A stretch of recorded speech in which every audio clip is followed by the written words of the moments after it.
बुद्धि की जीत। एक गांव में कुश्ती का आयोजन हुआ था। दूर दूर के सभी गांवों से बड़े बड़े पहलवान आए हुए थे। सभी पहलवान हट्टे कट्ठे थे। पहलवानों की भीड़ में कालू पहलवान सबसे दमदार था, जिसने आज तक एक भी कुश्ती नहीं हारी। कुश्ती का प्रोग्राम चालू हुआ। बारी बारी से सभी पहलवानों के बीच में कुश्ती हुई। कुश्ती के अंतिम पड़ाव में सभी पहलवानों को कालू से भिड़ना होता था, लेकिन कालू के सामने कोई टिक नहीं पाता था। आखिरकार इस कुश्ती प्रतियोगिता का विजेता भी कालू ही रहा। गांव के सरपंच ने कालू का हाथ ऊपर कर उसे विजेता घोषित कर दिया और इनाम की 5 लाख को स्वीकार करने के लिए मंच पर बुलाया। कालू भरी भीड़ में चिल्लाते हुए बोला कि क्या इस भीड़ में कोई ऐसा बंदा है जो मुझे हरा सकता है? अगर मुझसे जीत गया तो ये 5 लाख उसके, और अगर हार गया तो उसको मुझे 1 लाख रुपए देने होंगे।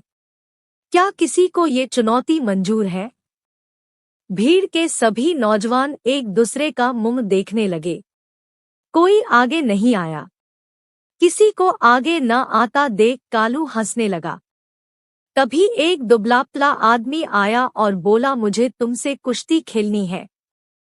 दोनों मैदान में उतर गए। सभी लोग कालू के लिए तालियां बजा रहे थे। किसी ने गुल्लू का नाम तक नहीं लिया। अब गुल्लू और कालू के बीच कुश्ती शुरू हुई। गुल्लू किसी तरह से खुद को बचाकर आगे भाग रहा था। सभी लोग गुल्लू की मूर्खता पर हंस रहे थे।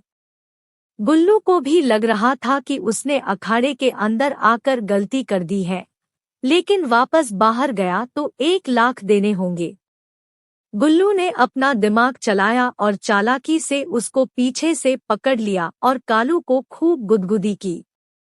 कालू ने किसी तरह उसको छुड़ाया और सामने ले आया। अगली बार जैसे ही कालू ने हाथ उठाया, गुल्लू ने उसके टांगों के नीचे से निकलकर उसकी टांगें खींच दी और कालू गिर पड़ा। भीड़ अब गुल्लू गुल्लू करने लगी। कालू ने अपना होश खो दिया, लेकिन किसी तरह वह खड़ा हुआ। एक बार फिर दोनों आमने सामने थे। एक बार फिर गुल्लू ने कालू की टांगों के नीचे से होकर घुटनों के बीच दे मारा। कालू गिर पड़ा और फिर खड़ा नहीं हुआ। सरपंच ने गुल्लू का हाथ ऊपर किया और उसको विजेता घोषित किया। शर्त के अनुसार गुल्लू 5 लाख जीत गया। कहानी की सीख। बुद्धि के आगे बल को झुकना ही पड़ता है।